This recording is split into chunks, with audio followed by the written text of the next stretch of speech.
Good evening, family. Welcome to another edition of Thorough Black Talk with your sister Keisha, your brother Tad, and your brother Ashe SJ will be joining us shortly, along with our special guests, brother Flavius Jones and sister Marcia. Also want to check in tonight. I'm glad to be back with each and every one of you. We've been away for a couple of weeks, but we back, we live, we in full effect, and we ready to rock out. How you doing, brother Tad? What's good with you? Feeling blessed and highly favored. I'm doing great, sis. I'm doing great. It's glad to be back. It's good to see you. It's good to see the fam. Shout out to our brother Peace, Sister Aminatu, Sister Joyce, Sister Farnessa. It's always good to see the family, be with the family, and talk our talk. Our thorough black talk. Sir, yes, sir. Um, I got a little sunburn too because last week when we had our heat wave, or the week before, being out there in the sun riding my bike, glutton for punishment. But Oh, it is. I'm sun kissed now. That's all I can say. I'm sun kissed now. I'm not gonna lie to you, sis. I took this time to really get some rest and relaxation. A few of them days, I didn't even leave the house. If I didn't have to go outside, I did not. I Yeah, it didn't. was brutal. Brutal ain't the word. I don't know how you do it. But you know what? You look great, sis. We belong in the sun and you glowing. You're glowing. Thank you. Thank The you. head Thank is you. working for you. Thank you. Thank you. And that's just my preference in, getting a daily exercise anyway. And so now I'm like up to 25 miles a day. Go ahead, sis. I That's ain't what's up. playing no games. I ain't playing no games. Yeah. So, and then so many things have been happening in the last couple of weeks. First, let me give a shout out to Brother Peace on the check in. Good to see you, brother. Nice speaking with you earlier today. Thanks for checking up on me. Sister Joyce, always a pleasure to have you in the house. Sister Amanetu, Sister Farnessa on the check-in. I see you doing your thing. I like those pictures that you posted, Sister Amanetu, of you getting your fight stance on. I like that. I like that. So one of the things that I wanted to say was that I truly, truly appreciate each and every one of you, because you can take your time and spend it elsewhere, but you decide to come here every week and rock out with us, to let the world know that we all ain't crazy out here. Shout out to our viewers in London. I got your messages. We appreciate you guys always on the check in with us. We know it's no different there as it is here. We had our sister Phoenix Cheryl come on and let us know exactly how it is over there before, so we already know the real. So shout out to our folks in London. Definitely gonna get back with you all and try to get you all back on this program. I want to give a special shout out to my family. We have been going through some trying times. The loss of a special loved one in the family, tragically. But we're going to keep pushing on, So as I prepare to eulogize yet another family member, y'all just hold tight because it's a lot of craziness that's going on out here. And My it's people, unfortunate, Brother Tad, that people aren't as lucky as you and I are, where we have family units, where we still closely connected with our family, know yeah. our family history. And so, not everyone is as fortunate as you and I are. So I know what it is out there, but try to hold on. Try to hold on because tomorrow is not promised to any of us. We all may not wake up tomorrow. That's So make sure that you leave a legacy today. Let your actions speak for you. So again, shout out to the family. I will see you all this Sunday again as we celebrate her birthday. It would have been a Sunday, so we're gonna go and to her house and rock out the way she would want us to. So we will do all of that this week, Brother Tag. yeah. Again, my deepest condolences, man. It's Mm-hmm. no out here. I was Yes, explaining. indeed. I was explaining to a coworker today. We were talking about family loss. And people are just dealing with losses. And what I explain to people is, you know, though I lost my mother and my two cousins who were like my siblings, and we will miss them, we got to stop torturing ourselves. Yeah, we'll miss them, but sometimes the mind can play tricks on you and take you in that dark abyss where you constantly wishing they were here, and you start waddling in that grief. And yeah, you got to grieve, you got to cry, but be thankful for the time that you did have. And that's how I move forward, you know, and I try to share that with people, you know. It's no sense in stressing over something that you cannot control. We just have to be patient for when it's our turn to go to the crossroads. And I'm certain that our ancestors will be sitting there waiting for us, front and center, our mothers, our siblings, our grandparents, you know, because a lot of people are suffering. And like you said, they don't even have the family history. So once that relative is gone, they come into some questions that they want to ask but can no longer ask. And I was so glad I asked my grandfather some important questions back in 2002, 2003, like how did he meet grandma? You know, that was a wild story. He chuckled, and you know what he said, Sister Keisha? My grandfather chuckled. He said, well, you know, I used to go with your Aunt Grace first. I said, what? Pop used to go with Aunt Grace? Oh, man. When he went into the story about, you know, everybody migrating from the South, because that's when they all lived down South. And that's when they were teenagers. You know, they were younger. Him and my aunt was when they were younger. But then, you know, he said he ran into my grandmother here when he was living in Pennsylvania, but working in New Jersey, doing deliveries in New York. And he ran into my grandmother, said one thing led to another. And that started the family legacy. Because my grandmother is the only sibling, out of all her siblings, she's the only one with children. Her sisters and brothers didn't have any children. So my Aunt Grace never had any children. My Uncle Big Joe, none of them had children. So I guess it was destined for my grandfather to get with my grandmas. And I asked my Word. I asked my grandmother some important questions before she transitioned. Like, who's the oldest relative that she remembered from her youth? You know, she remembered her great-grandmother, and she remembered her grandmother raising her, who name was Sophie Mitchell, you know, who gave birth to my great-grandmother, Helen Hooker. We called her Mama Granny. Wait, did you say Sophie Mitchell? Yes, I did. Wow. Does it ring a bell? Yes, because that's the family name, Mitchell. Uh-oh. Maybe that's why we so close. We might be kin. We look into that, sis.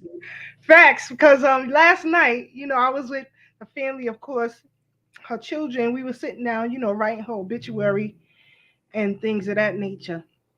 And yeah, definitely the family name Mitchell. Yes, Oh, see. indeed. Yeah. We never know. we gotta look into that. Now I gotta find see we got a Sophie Mitchell in the family. I gotta keep looking. I'm trying to think. She's from Newberry, South Carolina. Newberry, South Carolina. And Spartanburg is not that far. So I'm just Right. saying. I don't know if that's where she started. I just know that's where Right. part of the story is from. Right. Newberry. I'm Because telling my you, grandfather you never know. Little Mount. Yeah. I mean, the world is small. We got a powerful, dynamic story. And this is why it's so important. And we always emphasize this to our audience, you know, talk to your elders. Right. Talk to your family. When I came up, it was always important that no matter who you dated, your family wanted to meet them, not just to see if they was a good fit, but make sure that ain't your relatives. See who their people are. But it's like in the dating scene, we've come so far from that. People don't want nobody to know who they talking to or dealing with, and you never know. Then you run into weirdos like the one you was going at yesterday. Oh my God, that widow. Sis, let me tell you the story real quick. Family, bear with us. So I was on the brother's page, right? He was making fun of Ashanti's wig. Her wig was pushed back. It looked like the chick from the Planet of the Apes, and it really did. And I laughed. Right? So you know the super conscious people, as if we're not conscious, but you know the super conscious that don't even have a sense of humor. Oh, it's not funny comparing black women to apes. We were like, yo, It's not about her looks. It's about the hairstyle.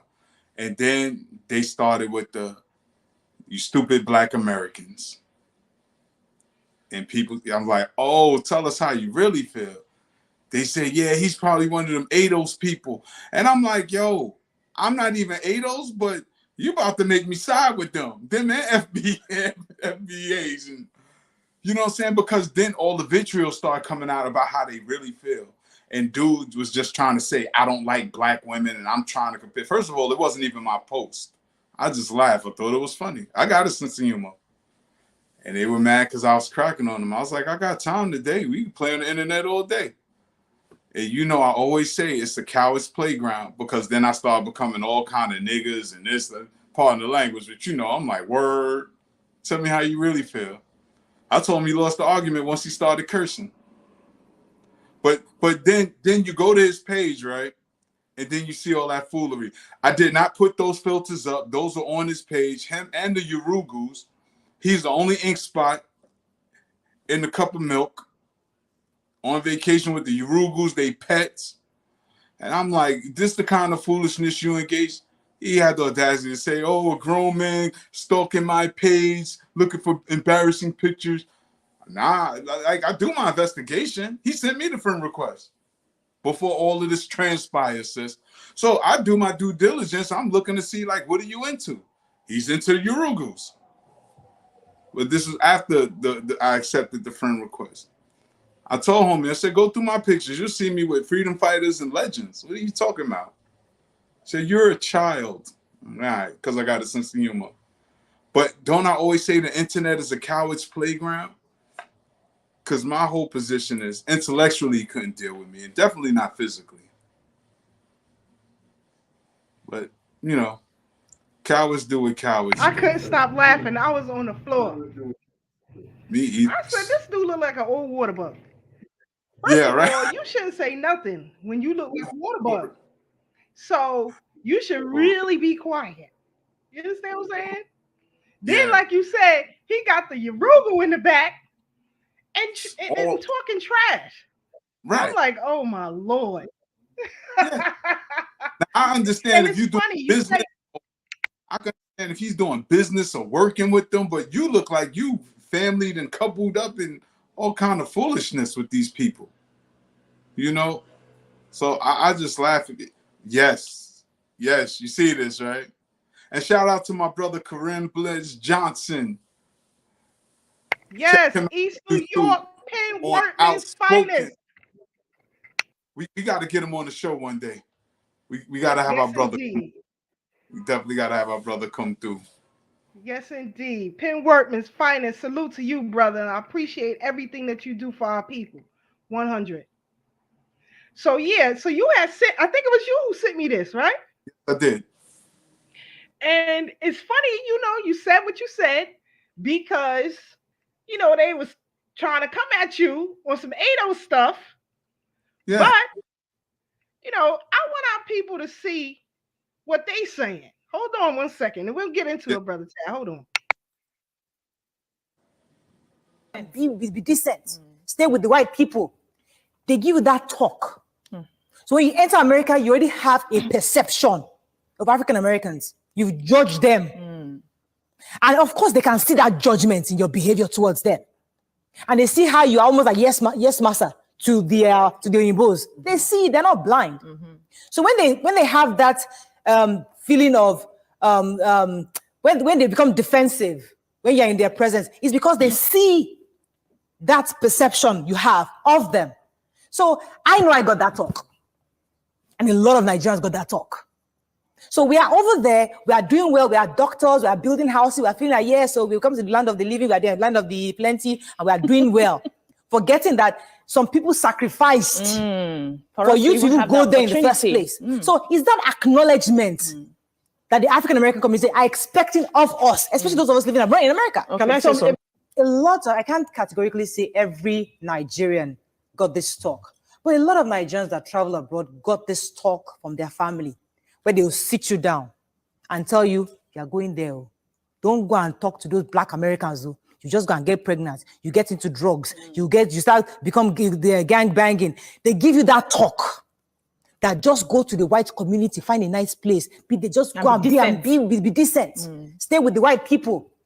They give you that talk.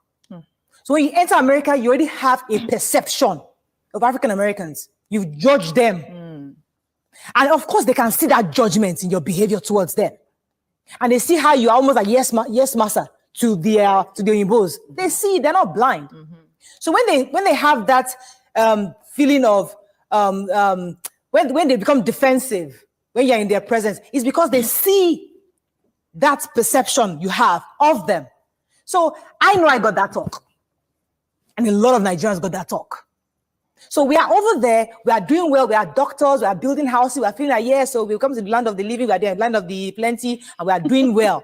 Forgetting that some people sacrificed for you to even go there in the first place. So is that acknowledgement that the African American community are expecting of us, especially those of us living abroad in America? Okay. Can I say something? A lot, I can't cut. So, as you said, Brother Tad, that's one of the good things about social media is that people, as you can see, are having conversations about various problems. And as you said, dude came in talking crazy on some stuff, about you. First of all, don't know you from a can of paint. Exactly. So make an assumption of someone laughing at something that is comical is insane. It's insane. And that's the problem with social media.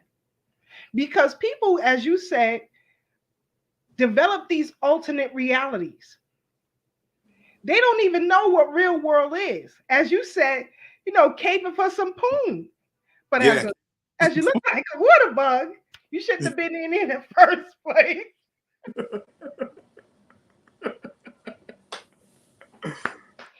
I'm trying to be nice, Brother Ted. Look, that's what he was doing. He was caping for some poon. I was like, oh my God.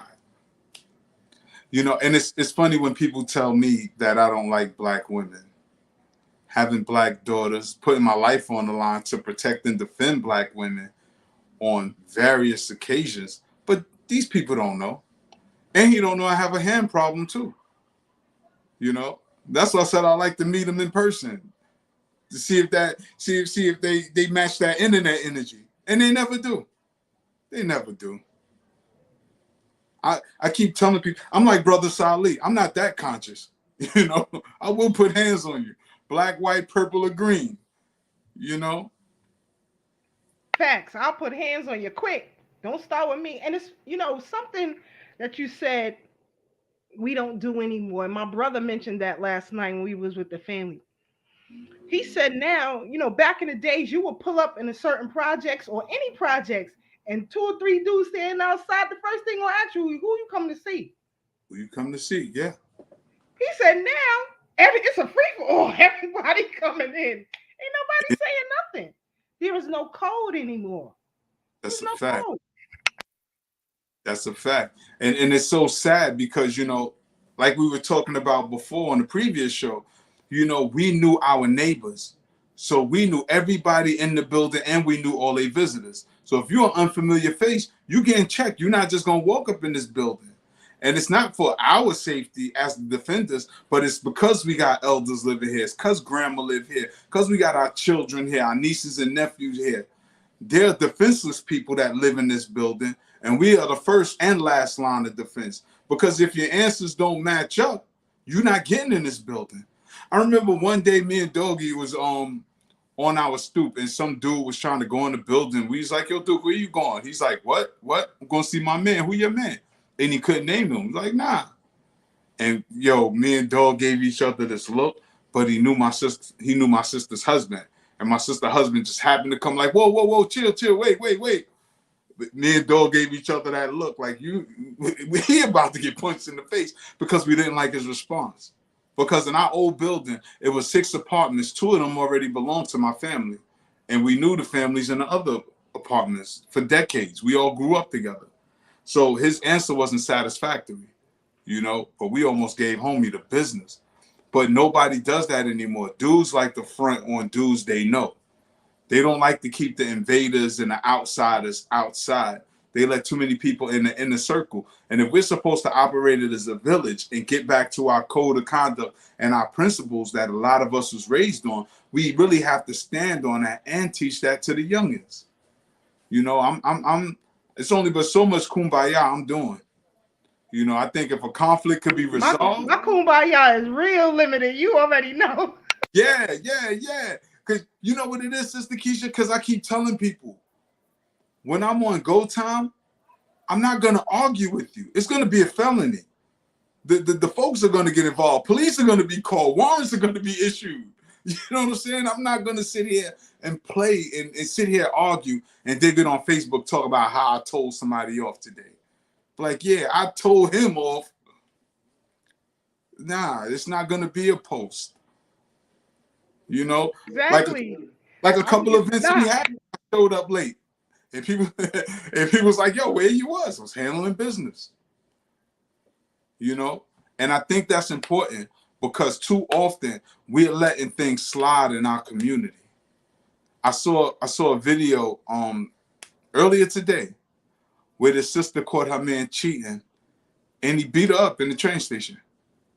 He was on a date with another female. At least this was the caption. I saw that. Yeah, and he punched her in the face. But the dudes was like, I'm not getting involved. And they was just recording. See, that's a problem. Because I get it. Whether she gonna go back to him and, you know, they all get back together, whatever. At that moment in your presence, you're not supposed to allow that. You're supposed to let him know, like, yo, fam, that's your woman, whatever. But you're not gonna do that in front of me. If you take a home, split her head to the white meat, that's y'all relationship. But right now, as it stands, me being a brother and a protector of the community, you can't do that. Not in my presence. You know what I'm saying? Because some people enjoy that. Some people enjoy those volatile relationships. So who am I to judge? But in my presence, you're not going to do that. That's not allowed. That's not okay. Because it's an indictment on my manhood. Because if their relationship isn't volatile like that, and that is a first time incident, or the sister's tired of that, why should I stand there? It's too many cowards in our community. So when our women and children do get hurt, everybody say, why somebody don't do something? Why somebody don't do something? Because I'm quite sure we all saw the video where homegirl called her brothers and her boyfriend gunned the brothers down. So we got to be real mindful, real careful when we engage in battle, but we have to engage nonetheless. We do have to protect our community because not only is it some of our wild out folks, but we definitely gotta watch out for the enemy. You know what I'm saying? In and out of uniform. We gotta watch out for the Urugos. We gotta watch out for Asian folks because people come in subtly, that microaggression, you know, which gets us gentrified and moved out of our community just because we want to smile in everybody's face. Like Dr. Clark said, they might be friendly, but they ain't your friends. And we got to know the difference.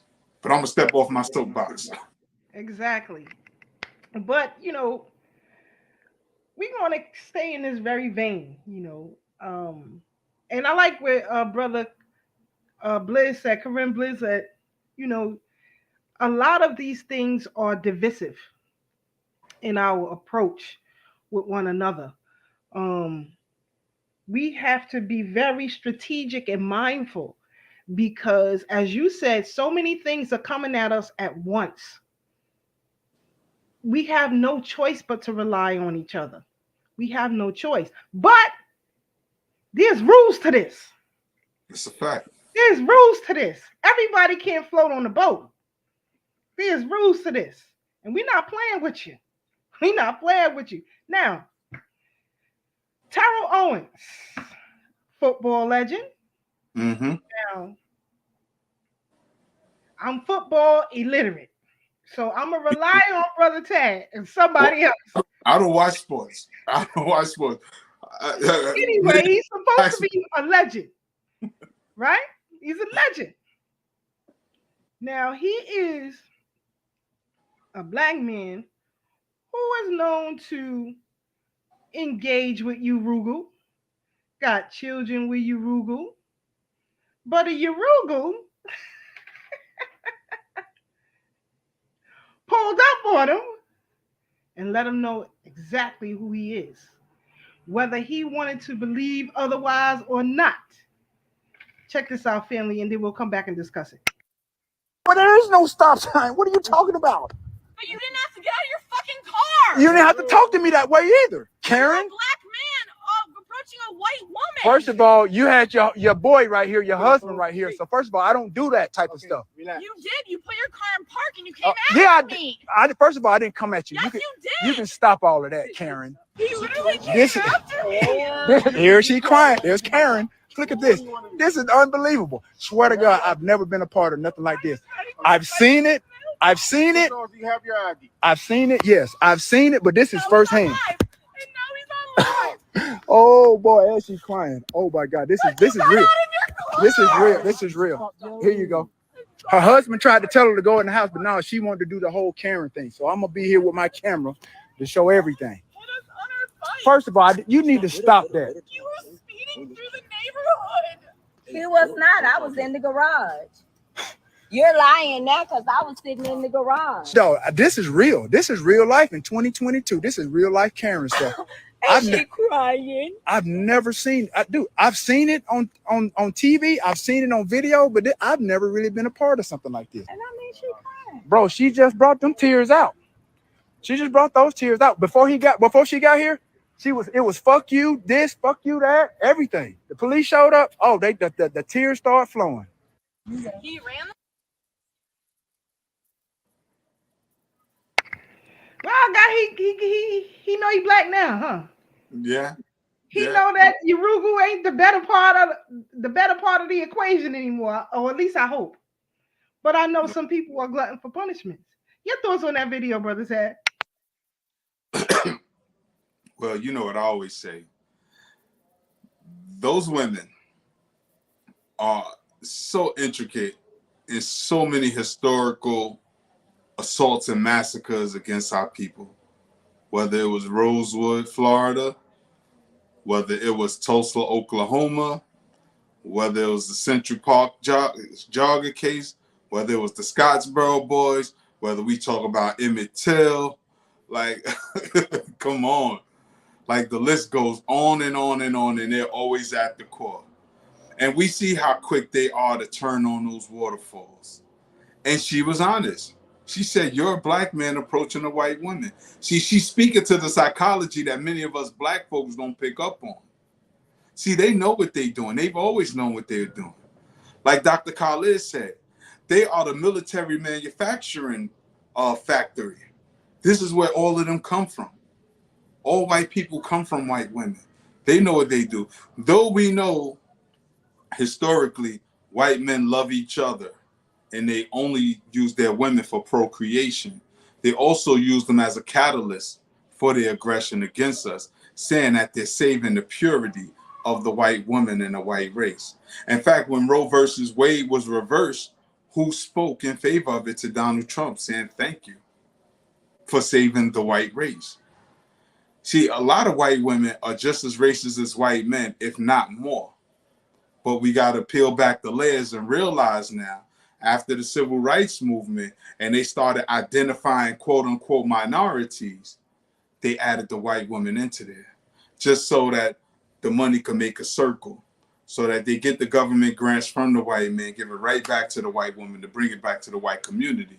Because she's labeled a minority, she was qualified and eligible. It's a game they play, and she's the queen on the chessboard.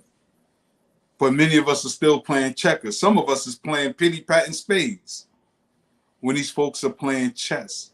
But they're becoming so bold now because it's called a race for a reason. A race is a competition, and they have pulled ahead of us. They're pulled way ahead of us. But they see we gaining on them, you know, because they can't do what they used to do to us. They can try, but we're fighting back. The sad part is during us fighting back, we're also fighting each other. So I always want our people to be mindful of the Karens. They're very manipulative, very slick. Honorable and they hate our guts. Black women, they hate our guts. Oh, yeah. And you see what's going viral now. All of these white women with black boyfriends, describing them like slaves.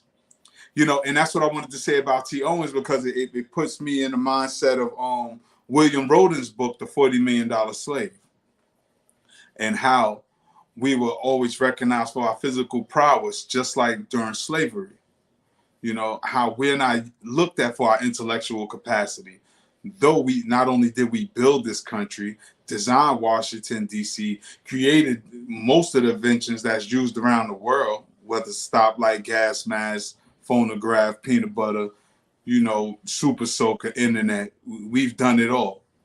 We've done it all from our intellectual capacity, but they'll always look at us for our physical capacity. And this is what white women look at.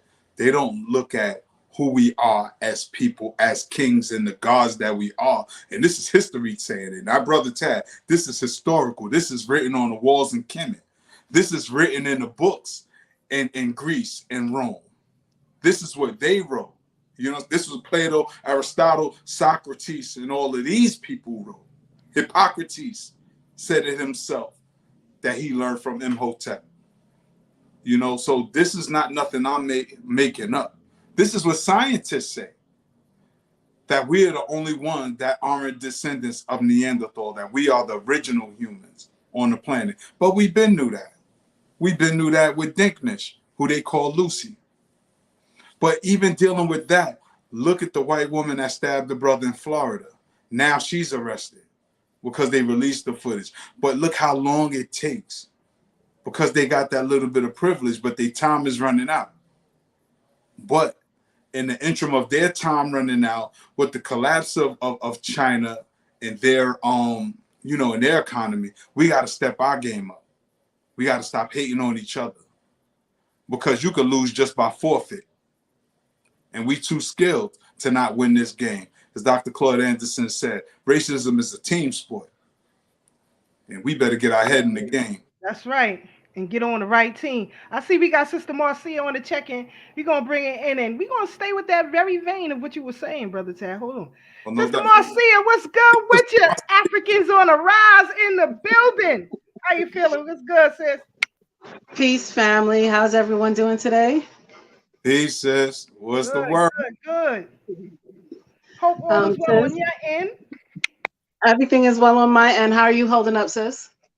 Very, very well. Very, very well. Okay. Like I said earlier, you know, the family we rally around each other and we hold on to each other. That's what we do. At its best. At its best. Brother Tad, how are you? I'm blessed and highly favored. Won't he do it? Wonderful. Yes, she will.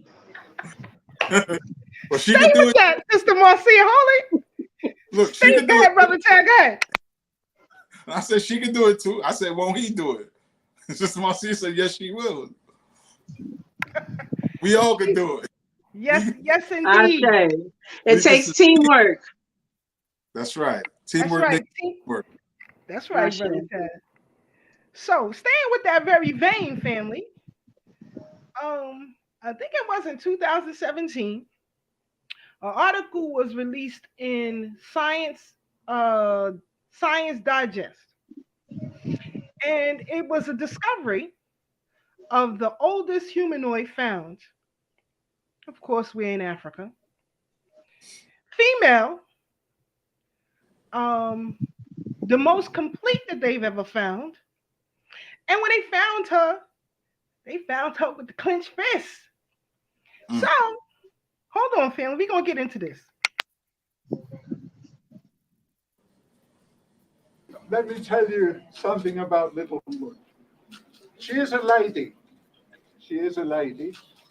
We know that from the anatomy of the pelvis, but also of the area of the face, the dentition, the canine, and the size of teeth are smaller than those of males that we have of this species, Australopithecus prometheus. In stature, she was probably about 1.30 meters high. We can't tell the exact stature until we've done more work on the vertebrae. Notice that some vertebrae are missing, and I should point out that there are one or two elements that are still missing, and we think those were washed down to a lower level in the cave, There's still a lot of breccia to excavate there, and we hope to do this in the near future. Now, as has been said, she is the most complete Australopithecus skeleton ever discovered from anywhere. And she is the oldest Australopithecus, the oldest hominid in southern Africa. There are older specimens in East Africa, but they are fragmentary and they are of different species. But what is important about Littlefoot is that for the first time in any early hominid, any early Australopithecus, we can determine the length of the leg and the length of the arm in one individual. And we can say absolutely that this species of Australopithecus, i.e. Australopithecus prometheus, had legs which were longer than the arms. In other words, like us, we have long legs and shorter arms. The apes, on the contrary, have long arms and short legs. And there's been a lot of speculation in the past, and some people have claimed that Australopithecus had long arms and short legs. That is certainly not the case with Australopithecus prometheus. The proportions were similar to ourselves. We also know that she was walking upright. We know that from aspects of her foot and also from her pelvis. She was an upright walker with legs longer than arms. If you look at the hand there too, it's a complete hand. It's beautiful. It's the fingers and the thumb are folded over the palm. There's so much information to be gained just from that hand. The hand on this side, the right hand, there are some elements that are missing. There are certain elements of the arm that are missing. There are parts of the pelvis that are missing. And in fact, the bone that is preserved on that side is thinner than paper. It's just a skin of bone on top of rock. And the reason for this is the conditions within the cave. And this is why also it was so important that we excavate this slowly, because by doing so, we've been able to interpret what we call the taphonomic history, the history of what happened to the body when it fell into the cave and the events that occurred in subsequent years. And there were many events, and these I will be recounting in the paper I'll be producing. But it wasn't just one burial event. There was burial, and there was slipping, and there was collapse, and there was re-cementation, and there was decalcification. There were many events. And part of the decalcification or erosion of the breccia around the pelvis removed some of it.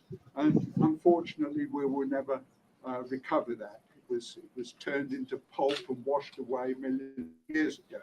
But some of the missing elements, like the patellae, the kneecaps, probably floated away in water, and we may yet find them at a lower level within the deposit.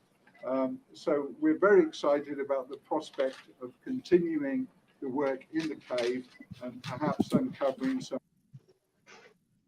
So again, I don't know, Marcia. That is the oldest humanoid Ready. thus far. But many have been found throughout Africa. And so when there is debate as to where human life began, there should never be a question. Your thoughts, Sister Marcia, on that piece?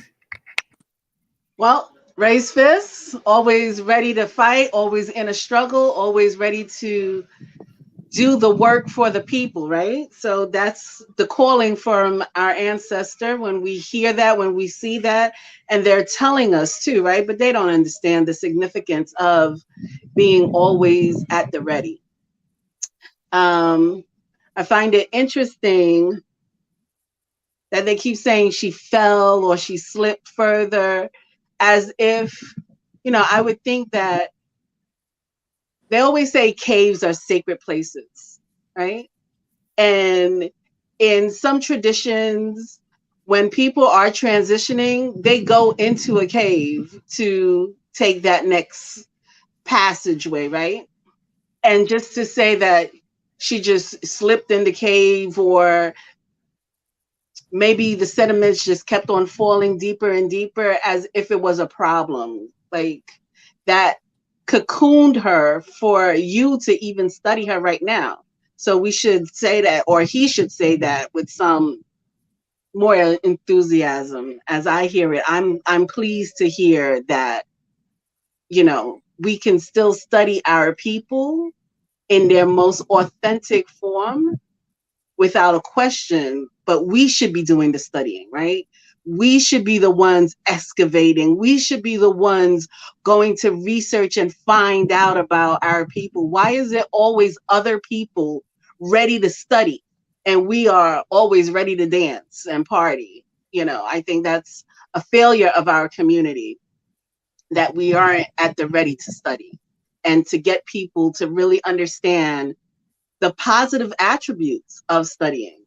You know, it's so many positives to studying, and you don't have to be like a super scientist or something like that, but you do have to want to research even about your own family. Your own legacy is so important to transfer you for 100 years, transfer your understanding of who you are for future generations to be able to say, oh, my grandma or my auntie Keisha did X, Y, and Z. Here's the proof. Here's the research she already left for me to just continue on. Or Brother Tad, your family, to be like, yo, here's the legacy I could build on. And that's what these folks are constantly doing. They're building on our legacy, and we're not doing it. But, you know, shout out to Mama Littlefoot, as they call her. We got to find a new name for her. I don't like Littlefoot, you know, but, Well, you know, shout out to Mama for showing up. To add on what you said, sis, and that's so true, and that's why I feel it's important that I point out. Shout out to Professor Anthony Browder, who has an excavation project over in Kemet, excavating the tomb of a high priest named Karaka Moon. You know, I think it's very important that our people do know that, because he's one of the few people, maybe even one of the first Black people in contemporary times, that is leading an excavation project, you know, to uncover some of this stuff and do the study. Because I know he took a few people over to Kemet, you know, to help. And, you know, he's definitely accepting donations. Hopefully in the future we could get Professor Browder on and just let him share more information about that. But what you said is 100% right and exact. But I know, again, you know me, I always got to peel the layers off, because when we look deeper into it, we understand that they do that to gather the information to try to discredit the greatness that we've always had. You know, like when they were saying the early Egyptians weren't Black, and, you know, and so much foolishness, because we know the Cleopatra statue that they have on exhibit is not real. We know that for a fact. And a lot of times when people do talk about the white Egyptians, you got to realize there were so many dynasties, as Dr. Clark and Dr. Ben has taught us. So a lot of times they go to the Ptolemaic period, where Emperor Ptolemy had took over when Egypt was already, when Kemet was already on the decline after for thousands and thousands of years. So they want to start there, you know, and then say they built the pyramid and they had all of these high sciences. But we know that's not true. So it's definitely our three jobs, those of us that know, to always correct misinformation anytime we hear it, and put the spotlight on the greatness of our accomplishments that some people may not know. You know, I think that's very important. You know? And the thing is like, when we're speaking to lay people, right? People who are not in the study, they try to discredit us immediately. Like, what are you talking about? This is not how it happened. And, you know, when I went to school and I said, so your education within a system that will never want you to celebrate who you are outside of what you're doing right now is going to tell you who you are? Why wouldn't you research? Why wouldn't you just pick up a book? And in a matter of fact, you don't even have to do the research. All you got to do is pick up a book. That's all you have to do. You're not digging a cave. You're not doing any of that. All you have to do is pick up a book and donate to somebody's fund. Donate to somebody that's doing the work. That's so easy. But yet again, we make the easiest things seem so hard and it's unachievable. And that's so sad for our people. You know, no matter where, we always put this, oh my God, it's so hard. But it's so easy once we put our key in the door. It's very simple. And many of us use the wrong key because, like you said, even when they talk about where they got educated from, it made me think of the lady Mary, what's her name? Mary Moskowitz, the one where Dr. Clark destroyed her in the debate where he said, I only debate with my equals, all others I teach. Right. I always think about Leftwitz. Leftwitz. Thank you. One of them wits. One Mary Nitwits. Right? I always think of that. Right? Hold on. I always think of that because after Dr. Ben passed, she wrote an article in the New York Times trying to discredit him. But when Dr. Ben and Dr. Clark was alive, she couldn't deal with neither one of them in terms of intellectual scholarship. So when people listen to those people, we have to question their source of information every time and then be able to identify how they can't touch our scholars. You know? Question, because I might not be in the thick of it at that time. Did our community rebuttal her rebuttal? Was there another article to say, listen, lady, you're waiting until these people transition to start discrediting them and doing all these types of fallacies when you know you're wrong? And he told you to sit down and get educated versus discrediting me or debating me.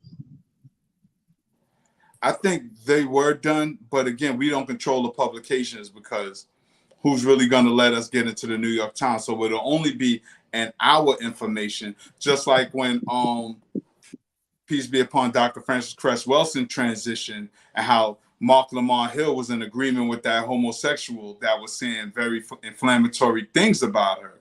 You know, I mean, he has a broader platform than all of us who was in disagreement with him. You know, all we could do is take it to social media, which was a tool. And I mean, we definitely utilized the tool because we tagged them and let them know how we felt. You know, and I shout out to the brothers Red Pill and Blue Pill who approached him when he really tried to show up at the African Street Festival, you know, that year, you know, and thought he wasn't going to get checked for it. You know, so we do make an attempt, but again, it's because we don't have the broader platform. And I think it's very important that we constantly keep these conversations going. And like I said, we always pinpoint and make our point so people can bring it home. So they know where to start, and then, you know, they could challenge all of this misinformation that's in the media because it's mass media, and mass media is for mass hypnosis because we realize how ignorant our people are. We see the CEO of Moderna throwing away millions of doses now because nobody wants to take it. We see the CDC is now saying you don't have to separate 6 feet and you don't have to wear the mask. All this stuff that we've been saying from the beginning.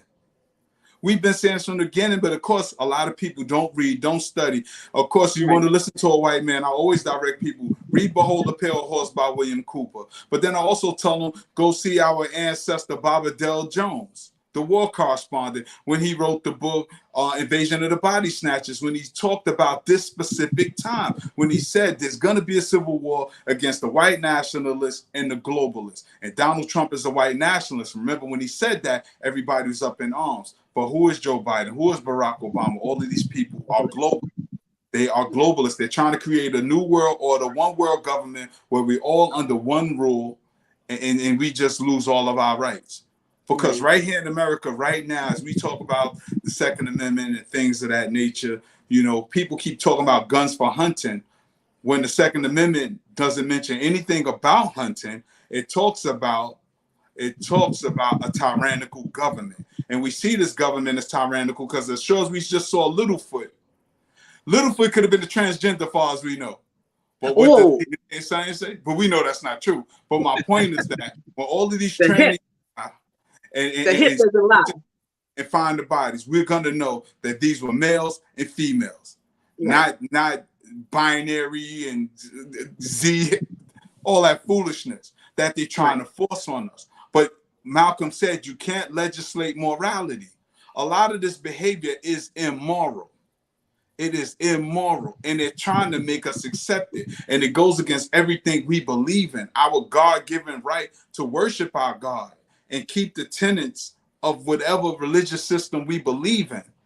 This But government is that's based on an ethical system, right? So globally, our community is missing out on an ethical system on what is right. We allow the manipulation of power to dictate to us at every moment. As soon as someone who, quote unquote, has a platform, can distribute messages quicker and faster than we can, is out there saying things, we acquiesce to whatever they're saying very quickly. Or not us, we four, but us, our people, right? And we include them in our conversation because we need more of them to do other parts. There are other parts in the system that you can play. We all don't have to be, quote unquote, a leader, but we all are soldiers. Soldier up. We're all just sitting down watching things, but not us four, but people are sitting down. Salute our brother Ashe in the building. Yeah. It's a great convo. Once again, it's good to be back, man. You know, we was MIA for what, 3 weeks now, you know, but it's a very powerful month. It's a very powerful time. So even though we weren't up here on the platform every week giving y'all that heat, I hope everybody was still paying attention to the dates. It's a very spiritual time for Black people. August is one of my favorite months. You know, I did last year, we discussed Black August. I did a whole program as well on Black August. It's on my YouTube. If you want to go look at that, you can look up Solid African with a K on YouTube, and you can see the presentation that I did last year on Black August. But this is first and foremost a month where we should be focusing on building ourselves and making ourselves better people. You know what I'm saying? Working on that discipline, working on that character, thinking of sacrifices that we can make. You know what I'm saying? To make ourselves better, to make our families better, to make our communities better, and to make our people better. You know, wherever we are on this planet. You know, all of us have to think about things that we could do that we might not need. We might not need every single thing that we're going out and buying. You know what I'm saying? We absolutely This is what discipline is all about. You know, sacrificing for the greater good of our people. So this is what Black August is about. The month of August is a very spiritual time for our people. Not to mention, I don't know if y'all discussed, but so many holidays, I like to call them holidays, but so many powerful moments in Black history is in terms of our liberation struggle has happened on dates that fall in the month of August. For instance, obviously, everybody knows yesterday was Marcus Garvey's birthday. You know what I'm saying? So on the tail end of that, Ashe to the great ancestor Marcus Garvey. Some people, you'd be surprised in this day and age, they don't even like Garvey still. I'm like, wow, some people are brainwashed, man. You know, but we have so many powerful things. This Sunday actually is going to be the anniversary of the Nat Turner Rebellion. You know, so that's a very powerful moment. So we got to sit back and reflect, pour some libations for Nat Turner and all the warrior ancestors that fought for that rebellion. Cutting heads off and you know, really trying to get free. But last Sunday, speaking of Mazos, last Sunday was actually the anniversary of Bois Caiman. And Bois Caiman is that, if you don't know what that is, that's actually the first ceremony that they had when they decided, all the enslaved brothers and sisters came together in Haiti, in the bushes, in the jungle, in a late night, early morning by the fire. And they said, look, we are going to plan our rebellion. This is how it's going to happen. Whoever's here is not with it. You about to get taken out as well, because nothing is stopping us. And that's where, you know, so many powerful people have given their speeches and things of that nature to, you know, hit the war drum. You know, the real warriors and the soldiers out there, and get them ready for this rebellion. And, you know, to this day, we still fighting it, you know. So us four up here, we just literally trying to make sure that war horn is displayed as loud as possible and give you the tools as well, you know. But before we come with the information, the most important thing is you got to work on your character. We all have to do it. It's a continuous process. It's not just like us four is perfect and we out of it. We all got our faults. We We all gotta work on that character development and that discipline. Because all of this information that we giving every week, it could go right in one ear and right out the other. You know, it go right out the window. I know a lot of y'all know some people that y'all met that so books and they can regurgitate all the quotes and all the sayings and all of that. They know every Garvey speech. You know what I'm saying? They don't know how to govern their goddamn household. They don't know how to pay their bills. They don't know how to heal themselves. They don't know how to exercise. They don't know how to talk to their goddamn neighbors. They don't know how to talk to their children or the children in the neighborhood and educate the next generation. You know what I'm saying? These are basic fundamental things that we have to work on and continue to work on, family. So the month of August is a very spiritual month. Please take it from your brother Ashe. Think about some things that you could do. You could go without, you could sacrifice, take some time, put some time aside to study. If you don't study any time of the year, this month is your time to study. Utilize the whole month. Look at history. Look at what's happening in the present time right now so we can look at what we're going to do going forward. Because trust me, these devils are here making plans for us right now as we speak. The plans are not highly. We're not thought of highly. Trust me. You know what I'm saying? They trying to utilize whatever they can. And once they squeeze every last ounce of work or juice or creativity or artistry, you know, or culture, once they squeeze that last little bit of culture out, which they can never do because we always invent culture, but that's what they're trying to do because they vampires. They want to squeeze that little culture that we got. They say, hold up, we don't know everything yet. We don't know. They still creating. So let's leave them there. Let's watch them and see how much more we could take. And then we'll create more M&Ms and more other people. And eventually, they think they'll get to a place where they'll know our culture better than us. It's sad to say, for some of us, it's working.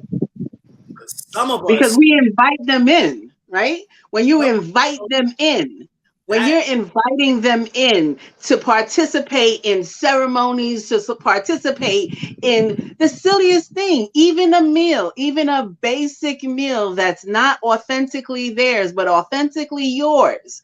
Oh, let's learn how to make some grill or some black rice or some fufu or some jollof rice. All of those things, people see it as, oh, it's just some rice. They could learn how to eat rice, or they could learn how to make potato salad without raisin. That tiny bit of information, they add into a recipe book to break us down. Because, oh no, I now cook the food better than you. You don't know what you're talking about. You can't do it like this. This is not how it's done. And then it's funny you say that, sis.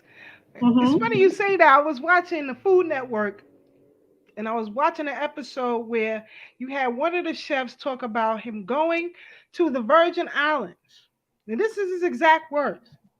He said, we had some nice jerk fish and tacos they made over there, so and so. His exact words says, so when I came back to Hawaii, I invented the fish taco. He just said he watched them.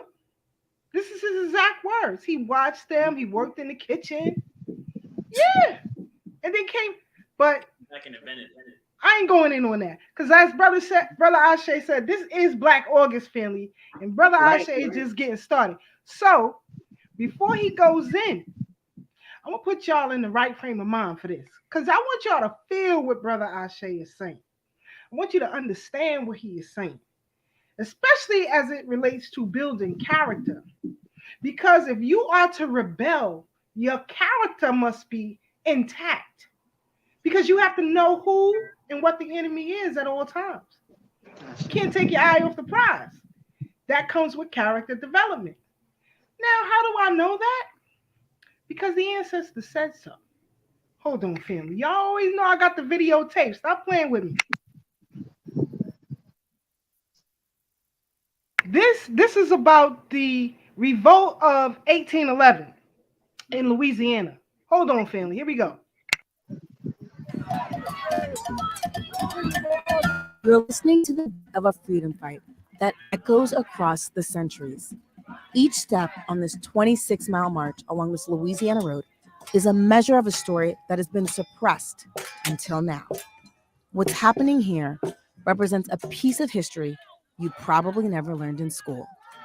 The horses trot to the pulse of revolution. The muskets and machetes are a response to the daily horrors and dehumanization faced by an enslaved people. And each part, each player, is in sync to form a present-day representation of the nation's largest slave revolt. The 1811 slave revolt outside New Orleans is so unknown, you probably wouldn't even recognize its name, the German Coast Uprising. It's a significant part of history because even before the civil rights movement of the 60s and even the 50s, you see that there was a desire for freedom way back in the 1800s. In 1811, these enslaved rebels had the most radical idea of freedom and emancipation in the United States at that time. Hey fam, I'm Imayan. Today, we're gonna travel back in time so I can tell you why there's this plaque marking the nation's largest slave rebellion and why you've probably never even heard of that uprising. Spoiler alert, it's by design.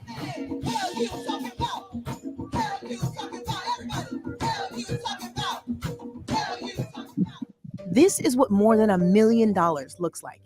It's costumes, props, planning, and people. In 1712, Louisiana only had 10 Africans. By the start of the Civil War in 1860, the state had more than 330,000 enslaved people. Hundreds of years later, the descendants of the African diaspora are walking alongside each other as a reminder of a historic event. When a slave named Charles Dillon plotted what would become the nation's largest slave revolt 208 years ago, he couldn't have envisioned that much money or an artist named Dred Scott reimagining his rebellion for the 21st century. And I wanted to do this because I'm very interested in the past, how the past sets the stage for the present. And I think it's really important for people to learn about this history, but also to think about how we get free today. Scott first conceived of the idea 8 years ago and has spent the last 6 pulling together this massive reenactment, which is happening about 30 miles outside of New Orleans. The project features hundreds of reenactors taking on the roles of enslaved people fighting for their freedom in a place where you can still see pristine plantations 154 years after the Civil War. My great-grandparents came to the United States as slaves. My great-grandmother came to the United States through North Carolina as a slave. My great-grandfather came through the Caribbean islands as a slave here in Louisiana. And my mother was born on a plantation. So that also has kind of spurred the curiosity in me. Pastor Donald Ray August Sr. is a son of La Place, Louisiana, and he leads a church that he says sits on the land of former slaves' quarters. He'll be a reenactor in this event, and though the rebellion happened in his hometown, he hadn't learned about it until he was far into adulthood. I don't remember ever hearing anything about the 1811 slave uprising. Even the elders in this area spoke very little about something that occurred here. So it's that unspoken, maybe even uncomfortable part of history that many people didn't want to delve into. Today, the place where enslaved people gathered arms is marked with roadways and refineries. It's in the shadow of these modern-day structures that Scott's art unfolds in St. John the Baptist, St. Charles, and Orleans parishes. I'm standing on the grounds that helped kill the myth of the happy slave, and it all happened just 1 year before Louisiana gained statehood. It was raining on January 8th, 1811, when Charles Dillon and a group of an estimated 25 slaves attacked the sleeping owner, Emmanuel Andre, killed his son, and started a rebellion. They wanted to start a free republic for Black people in New Orleans. Louisiana's uprising was partially inspired by news of Haiti's revolution. That anti-slavery rebellion won freedom for enslaved people and created the sovereign island nation in 1804.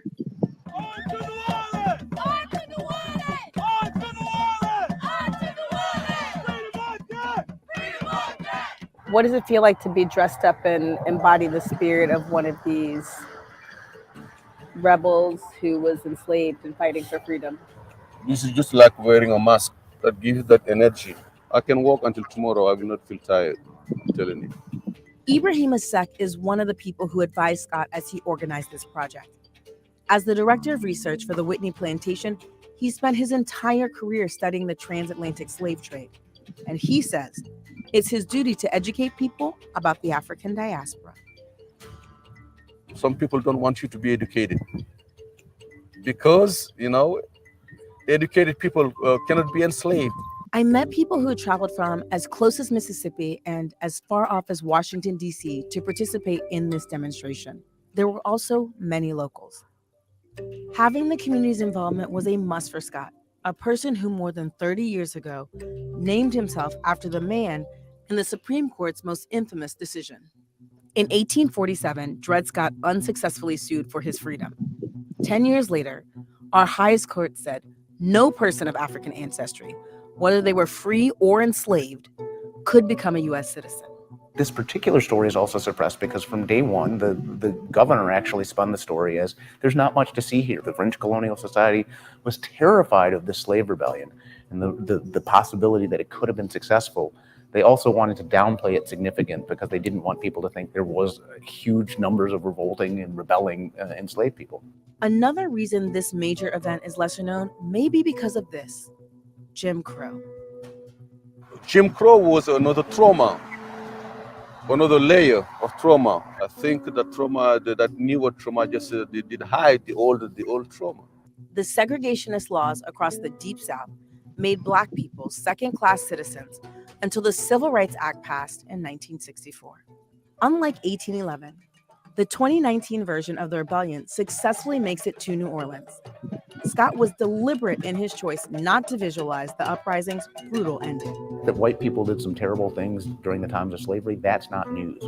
What is news is that Black people had agency and self-determination and were fighting for freedom. In reality, some enslaved people were able to escape. Others were captured and returned to bondage. And 45 people, including Charles Dillon, were sentenced to death. Their heads were placed on poles alongside the river levee from New Orleans to Laplace to serve as a gruesome warning and reminder another slave uprising would not be tolerated. They were able to formulate a plan and to carry it out, even though it did not end completely successful, but they had the desire to even try. So that exemplifies a lot of courage. In Scott's historical adaptation, the rebellion ends in this jubilant celebration. There's dancing and joy and a direct connection to some of today's biggest issues.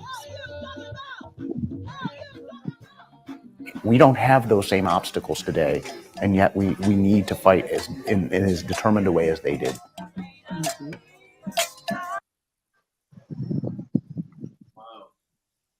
That was a good piece of knowledge right there. Thank you, sis. Thank you. I see you got our brother Blacksmith on the check-in. What's good with you, Black? What's up, y'all? Peace. I'm just enjoying the show. I love everything so far. I'm going to just get in when I fit in. So y'all go ahead. Y'all keep going. Definitely. We got a segment for you towards the end. Don't you worry. No worries, sweetie. No worries. Hey, Sister Keisha, one thing, Keisha, real quick. I just want to, condolences to you and your family. And I hope things, come up, better soon. That's it. Sir. Thank you, brother. I appreciate that. And all of you all for checking in on me. I appreciate all of my brothers and sisters here who checked in on me to make sure I was all right. But getting to the rebellion of 1811. I loved it. I loved it. I love the reenactment. I think we need to start creating more events like this, more ways to seed the inspiration of power. Like the brother said in the end, it's like, yes, it wasn't to the great success that we may have wanted, but the self-determination to stand up, again, of Haitian ancestry, to know that my people did the same thing. And it took longer time for them to end up back into captivity because you don't maintain the idea that, okay, I won this part of the fight. There's still another fight. We tend to think that as soon as we win one thing, we no longer have to fight anymore. Yeah. And that's absolutely not the case. In tyranny, there's never an end. Just because you have one small victory doesn't mean you don't keep working at more victories and planning out for more victories, right? And that's a goal that we must have as a union of people, to create an outstanding platform of, we continue to fight.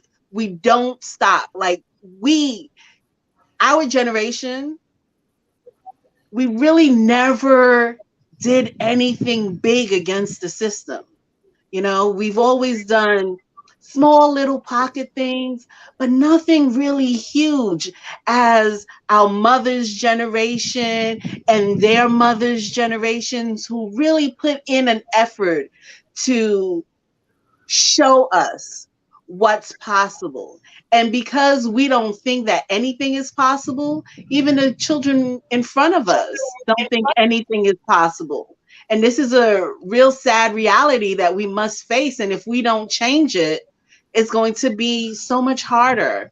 But I think, yeah, reenact Wakaima, reenact Nat Turner Rebellion, reenact this James Coast Revolt, reenact all of them often, recall on our ancestors, because the more we call on them, the more strength they will give us to push forward and put down a legacy.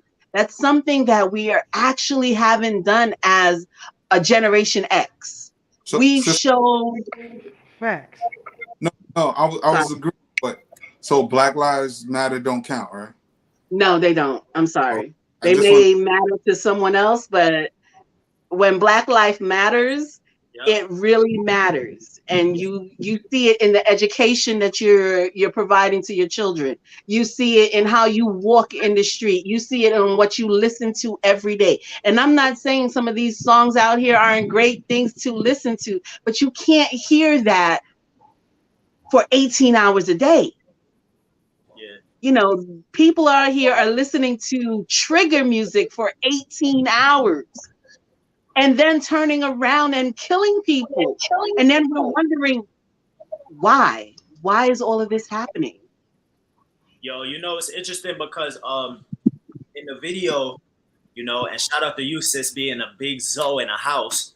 But in the video, they talked about that Louisiana rebellion, that uprising was inspired by the Haitian Revolution. So the anniversary of the Haitian Revolution is actually this Sunday. You know, so that's a very spiritual date. And like I mentioned, I don't know if y'all recognize, the listening audience, but the same day as the Haitian Revolution is the same day as the Nat Turner Rebellion. Right. Wow. Nat Turner was calling on, this is the, where were we talking about communications, right? We think that our ancestors weren't communicating amongst themselves and knowing what was going on places.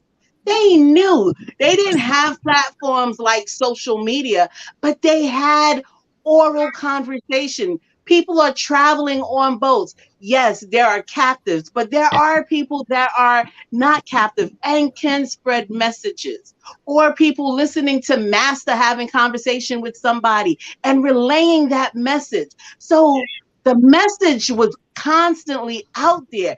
And also, remember, at this time, France is in such turmoil that they're selling every U.S. property that they have. So this was a great way for, if more of our ancestors were working together and revolted at the same time as Jamestown, it could have changed everything. It could have been a game changer. But I bet you there's like, this block says, Queen says, we're going to do this one day. Brooklyn says, yeah, we're going to do it. And Brooklyn watches Queens do it and then don't do it. Sit back. Yeah. And then they do it at another time. That's how we are operating right now. We are not operating as a unit.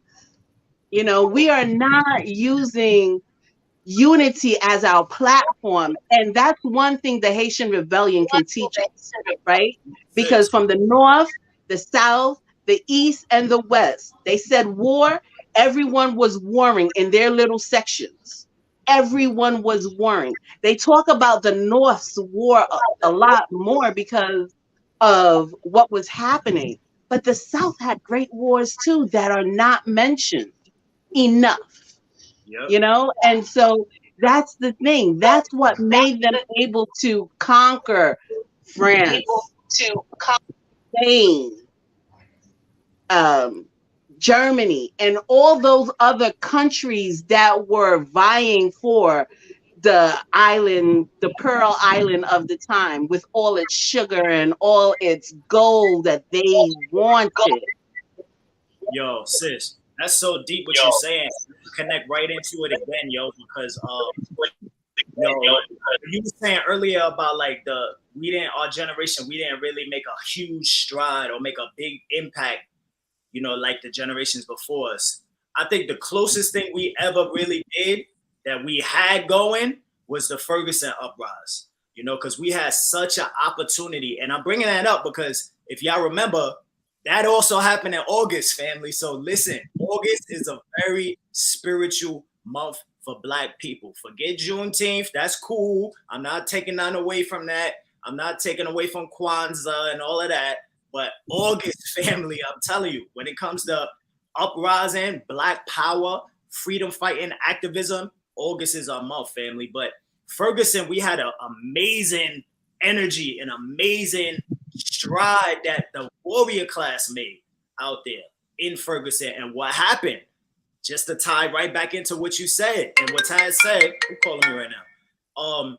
It got turncoats co-opted by who? Black Lives Matter. That's exactly what happened. They came in, Mike Brown, our brother Mike Brown was murdered. The brothers and sisters in Ferguson was really ready to turn up. Nationwide, it became a whole thing. Everybody nationwide was ready to bust some heads or do whatever we got to do. And what happened? We got infiltrated by people that look like us, Black Lives Matter, but not really just them, the people that funded them, who has been our enemy from day one. And this is how history repeats itself, because as we talk about Garvey and we talk about his birthday just passed, who was the first Black FBI agent ever? Us. Right. The first Black FBI agent. UNIA was hired to infiltrate the Garvey movement. He was hired by J. Edgar Hoover. I got his name written down right here. Is James Jack Wormley Jones. James Jones. He was the first Black FBI agent, and he was hired specifically to infiltrate the Marcus Garvey movement and sabotage it. The first COINTELPRO investigator. No, that's who he is. Because real quick, Ashe, on Ferguson, and I'm glad you brought that up because we went to Ferguson, and got up with the brother Darren Seals, who may not know who Darren Seals is. He was one of the brothers who organized the uprising, and he told us from the gate he does not rock with Black Lives Matter. And remember, if you can remember, the people in Ferguson were saying it is not us who is burning everything down. It's people from out of town, and those are the agitators, the Black Lives Matter people. And we had a brother from down there named Chris Seltzer, who was on our platform before. Remember, right, Sister Keisha? And he talked about them taking the money and leaving. When the money was handed out to rebuild Ferguson, Black Lives Matter skipped the line. They had a few preachers that wasn't from there either. And they all jumped the line, took the money that was allocated for Ferguson to rebuild Ferguson and funded Black Lives Matter, bought them a whole bunch of pets, houses, and lovers. All kinds of wild stuff they did with the money. But peace be upon our brother Darren Seals, because he was murdered by the police as well, because he was definitely organizing and agitating the consciousness of the people. If you ever see videos with Mike Brown mother, he's the light-skinned brother with long braids in more than one video. And what's so crazy, he said he does not like Black Lives Matter, and if anything happened, do not let Black Lives Matter speak for him. And sure enough, when the brother was murdered by the police, who jumps on CNN speaking on his behalf but Black Lives Matter? I said, if this isn't an insult to his legacy and his memory. So peace be upon our brother Darren Seals, a real warrior. That's right. I brother his flowers. Ashe. Ashe. So as you were saying, Brother Ashe, this is Black August. A lot of things have taken place in the month of August. And if you can, give us some historical facts that happened in the month of August. Yeah, I mean, this is just to grace the top layer of the cake. So I'm gonna just run through this. If you want this in full depth, like I said, I did the whole presentation. It's on YouTube right now. You just go to Solid African on YouTube, look up Solid African, or search Black August, Solid African, whatever, and you'll find it. The detail. I'm talking about. I gave video, I gave imagery, and everything along with the dates and the info. But I'm gonna just skim across the top of this because there's so many dates, and I want to get our brother Blacksmith in here as well and continue our conversation. But one of the main things that I like to start it off with when we talk about August, right? The beginning of the American enslavement, that brought us here, was the first slave ship that arrived here in America, right in Jamestown, Virginia. That actually happened in August. In fact, what's today, the 18th? It happened 2 days from now, August 20th, 1619. The first slave ship came to Virginia, Jamestown, Virginia. You could go there, you go to Jamestown, get your history on. And the fun fact, or the not so fun fact, because I know a lot of y'all are still praying to him, but if y'all recall, I don't know, do y'all recall the name of that first slave ship that brought those enslaved Africans here? Y'all, if anybody remembers, please put it in the comments, or I'll tell you right now. The first slave ship was named Jesus. So, I mean, that's not to knock my Christian brothers and sisters. I mean, we know I ain't disrespectful, but truth is truth. You know what I'm saying? But the first slave ship came, and it was named Jesus. So that happened, Jamestown, Virginia. Like I mentioned, what you said? Oh, all right, I'm gonna keep going. So, I mentioned Block Haiman. That happened. That was August 14th. That was the first commemoration, the first time when they came together and said they planned out how they were going to start the Haitian Revolution, which I mentioned is actually this coming weekend. Gabriel Rebellion, or the planned rebellion, Gabriel Ashe to the ancestor. That was supposed to happen, but unfortunately, before that happened, he got infiltrated. Like we said, history repeats itself. Gabriel Prosser, he didn't get to execute his rebellion, but our brother Nat Turner did. Nat Turner's rebellion, which is coming up, like I said, his rebellion was in August. In fact, it was August 21st, and we know what happened with that. They made movies about it. Also, in the video, Keisha, that you shared, the brother was from Louisiana, and he was also talking about he was a descendant of enslaved Africans from the West Indies, Caribbean. Well, also August 1st is the anniversary of the Proclamation of Emancipation. Now, I'm not talking about the Emancipation Proclamation. That was up in America. But the Proclamation of Emancipation was actually the British colonies supposedly released their enslaved Africans. They signed the Slave Emancipation Act August 1st. So the British colonies, of course, that's like the British Islands, they still call it. We go to the West Indies now, they still got the British Islands, Virgin Islands, and all of that. But a lot of the Caribbean islands were conquered by British. So that also happened in August. Also, one of the biggest movies that a lot of us like to watch when we talking about Black history, Amistad.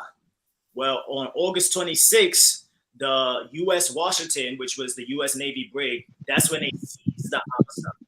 So they took it off of the coast, and that's when they took our brothers and sisters into the courtroom. And you can see all of that if you go watch the movie Amistad. But that happened in August. The Underground Railroad, specifically, because not a lot of people talk about it, but he was in the movie Harriet. But William Still, he was in the movie. He was actually the brother in the movie that brought Harriet into the Underground Railroad. Came in and she began doing her work. Well, Ashe to Harriet Tubman, but our brother William Still, he actually freed like close to 800 slaves, and we don't talk about that enough. So check that out. That also happened in August. Like I mentioned, Marcus Garvey's birthday was yesterday. We also had RBG Flag Day. That's happened in August when they created the red, black, and green. None of us will be wearing it. It wasn't created by the UNIA. That happened in August as well. Some other powerful things, unfortunate things that happened to our people. Emmett Till, the death of Emmett Till, that happened in Mississippi in the month of August. Fred Hampton's birthday is actually August, I believe it's the 30th, if I'm not mistaken. Y'all can look that up. But Fred Hampton's birthday is I believe it's the 30th, but it's definitely this month. March on Washington, you know, MLK, Martin Luther King did that, took a whole bunch of people out there in Washington, D.C. That happened in August. And so many race riots. I could go on and on and on. This is why I'm trying to stress the point that August is a very spiritual, powerful month for us, especially when it talks about sitting back and making yourself more disciplined and getting in your studies and redirecting, you know, this energy so we could become free and make our families, our communities, our race free. You know what I'm saying? But August is definitely the month to do it. So many, they call it race riots. I don't like to call it race riots. I call it uprisings or rebellions. You know what I'm saying? But the New York, Harlem, and Bed-Stuy had a race rebellion in the month of August. The Elizabeth, New Jersey race riots, as well as the Watts race riots. I believe that's the one that actually set it all off. Actually, what happened in Cali, that actually happened in August as well. So much happened. Steve Biko, you know, we could go on and on and on. You know what I'm saying? Like I said, watch the presentation. George Jackson, you know, San Quentin and Cali again, once again. His death was August 21st. That's coming up. That's the day they murdered him. Jonathan Jackson murdered Steve Biko. Like I said, the Move 9. Oh my God, so much powerful stuff. Not the Move bombing, but before that, the Move 9. It was an incident that happened before where they tried to raid the house. They said, the police in Philly said that somebody shot a police officer, but it didn't make no sense because the police was facing the house and the officer got shot in the back of the head. It don't make no sense. But you know, these devils, they use excuses to come and raid and do all kind of crazy stuff. So look that up. If y'all don't know, a lot of people know about the Move bombing, but not the Move 9. That happened in August. Like I mentioned, Mike Brown's death, the Ferguson uprising, that happened in August.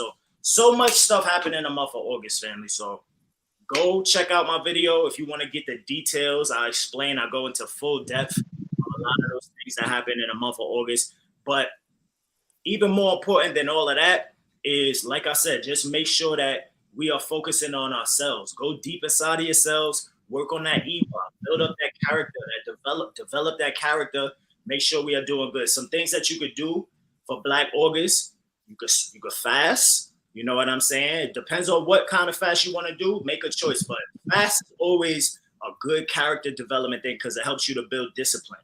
You know what I'm saying? A lot of us, we lust and we crave all of these different things and we don't even need it. And if you craving these things, you can't control yourself, your body and your mind and your spirit. Then how you going to figure out how we going to control ourselves and get out of this rut that we in as Black people?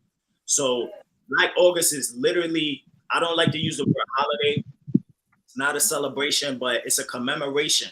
Every August, family, let's get right. Let's make sure we're focusing on ourselves. Let's fast, you know, try not to eat bad food. Fast from going to fast food restaurants. If you are going to eat, cook it yourself. Make sure you eat healthy. Make sure you read and study our history or study something to make yourself better. You know what I'm saying? That's what it's all about. Black August is just reflection. And shout out to the Black Guerrilla family, George Jackson, as well as our brother Qatari Golden, who was a Black Guerrilla family member. And after George Jackson got murdered, he picked up the spear and he really got the this commemoration known as Black August. He really kind of set it off after George Jackson died. So check out Qatari Golden. Y'all can look that up as well. But yeah, reading, teaching others, exercising, all different forms of discipline. That's what we need to work on, family. It's not a celebration. It's really something for us to get our minds right and get right, family. So that's the whole summary of what Black August is, family. And we really, everybody got it except Black people. We got this now. But you know, if you're a Muslim, you got your Ramadan. They don't eat, they pray, they work for themselves. I like to call them Hasidics, but the Jewish people, what do they have? I forget what they call it, but they got something where they fast, whatever. I don't pay attention. Yom Kippur. Yom Kippur, whatever. Yom Kippur, you Kippur, I Kippur, whatever. Anyway, they got their Yom Kippur where they fast and they don't engage in certain things. They don't watch TV. They don't go out after this time to that time. Why are they doing that? Why? We ever thought about it? Not just because, it's a religion and because they're trying to do that to serve their God, but also they smart. They doing it because they know that doing these things is building discipline. It's building up your character. These are the reasons why these people are able to have their own communities. Why they work together and listen to each other, even if they don't like each other, they work together because they have discipline, family. Us, we're not used to disciplining ourselves and teaching ourselves and making sacrifices. So as soon as something happens that we don't like, we like, oh, I'm not leaving. I'm not in that movement. Matter of fact, I'm leaving the organization and I'm gonna make a YouTube, a Yelp review, a bad review. I'm doing everything to bring that organization down. So now that organization can't even function no more. You know what I'm saying? We got to get out of that mentality, family, because we have to. So what you're saying is we have to atone, right? We don't atone to our ancestors like other groups of peoples do. And once we start atoning and use the month of Black August, Black August is my favorite month.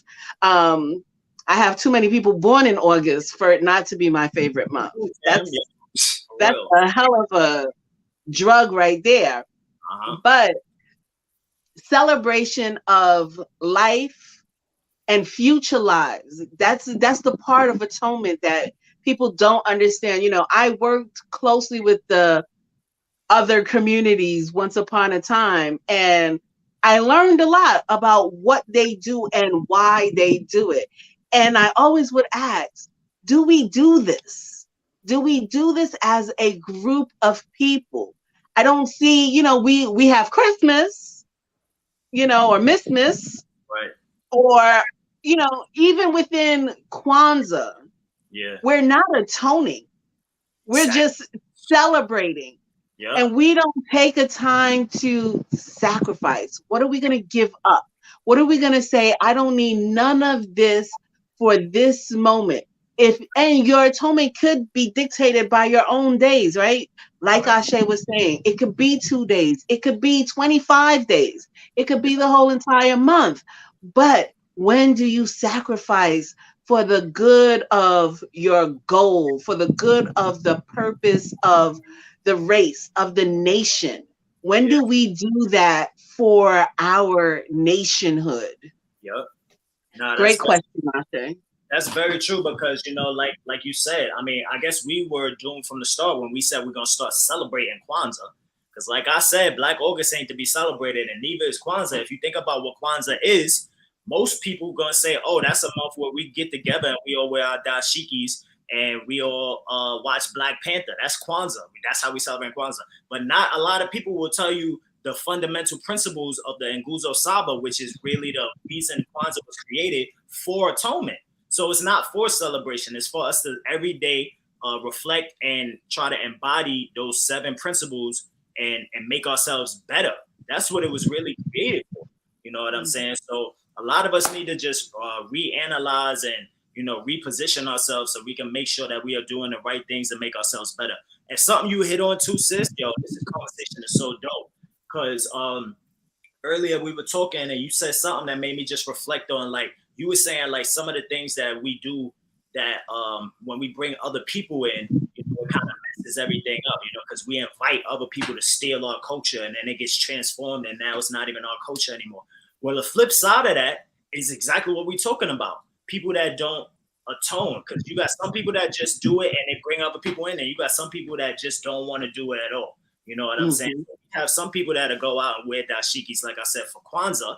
You know what I'm saying? Kufis and want to eat jollof and all of that. But we're not atoning.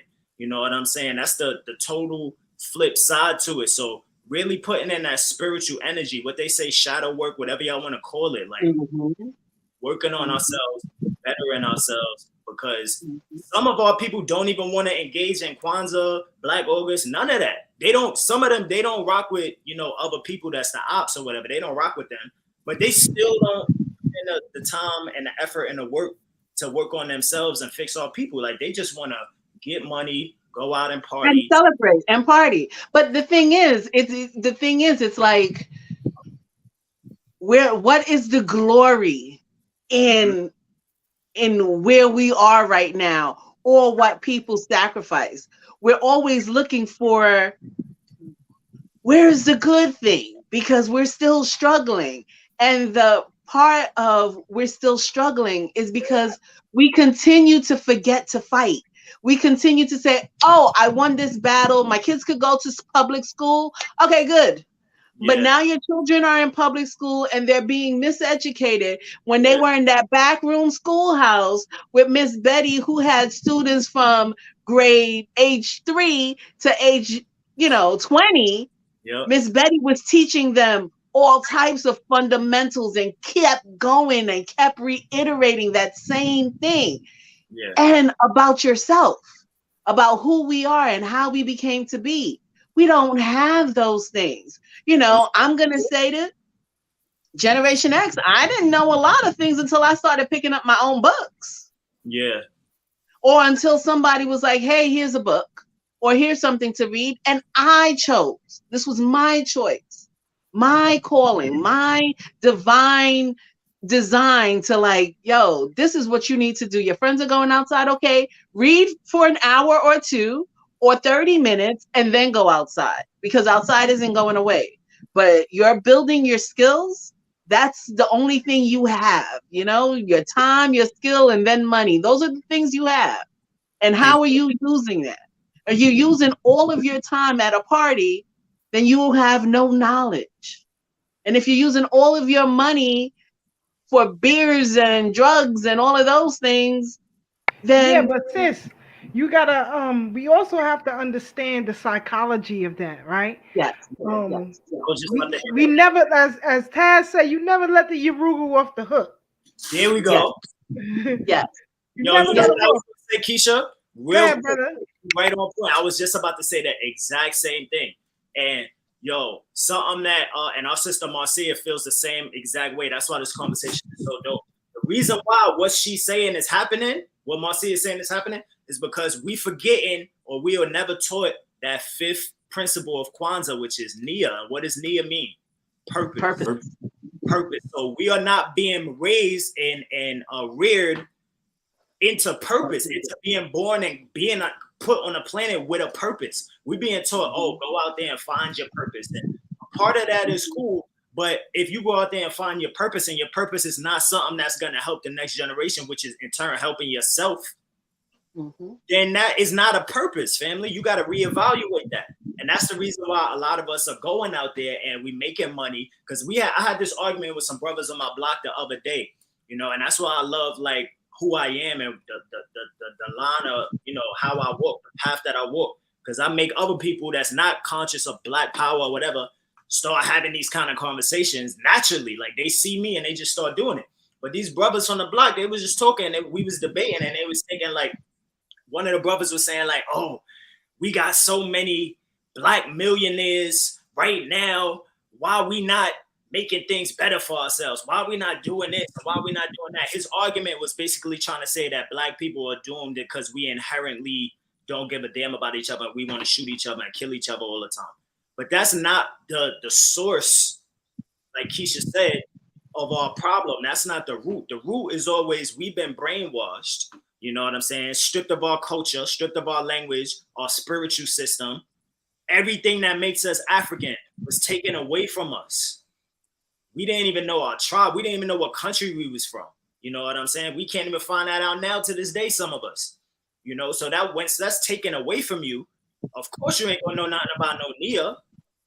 You removed from the traditions that we had in our culture that was stripped from us, which is rearing and birthing children, or even before you birth them, having a purpose and then creating a child to come into the world with a purpose. Right. So if you don't have a purpose, then of course we're going to get this money and become millionaires and still be stuck in a goddamn hole. In fact, we're going to have multi-millionaires and then be in debt and then owe them and have millions of dollars that we have to pay, and then we got to go on tour, or we got to work here and work there and do plantation slavery still to this day just to pay our bills, even though we making 7-8 figures, still slaving to pay the bills because you can't pay this, you can't pay that. Because you're buying everything on credit. Well, so one of the things is that there are rituals that we don't understand as a people, right? We don't understand that even when there's an old African saying that when the child is born, you don't present the child to the community the first 40 days. The child goes to an elder, the elder reads the child. The elder tells the family, this is your child's purpose. So that way you know how you're rearing your child to become the best version of their purpose. Because we all have our significant purpose, but we don't have the rearing, like Ashe was saying, around us, the support, the village that helps us develop it. Because we all have creativity, right? We all are using our creativity each and every day, but we're not using it aligned with our purpose. And that's our failure. That's our failure to our children. But this is where we can help our grandchildren, our great-grandchildren to realign ourselves to what is actually our divine mission here, right? Because I'm a full believer that I come back, right?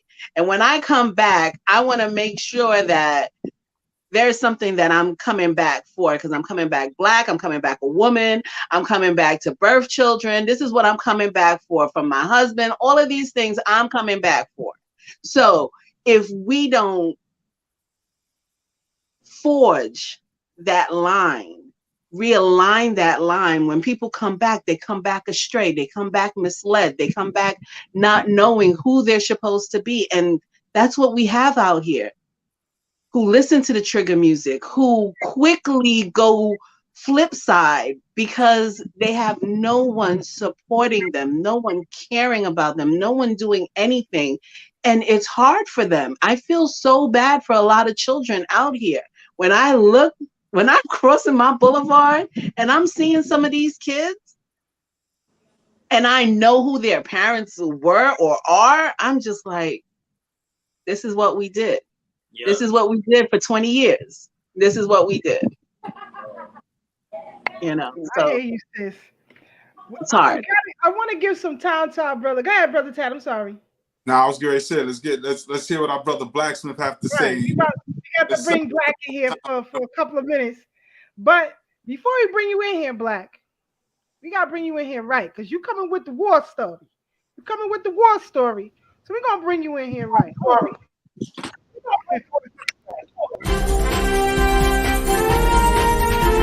What Keisha got me over here?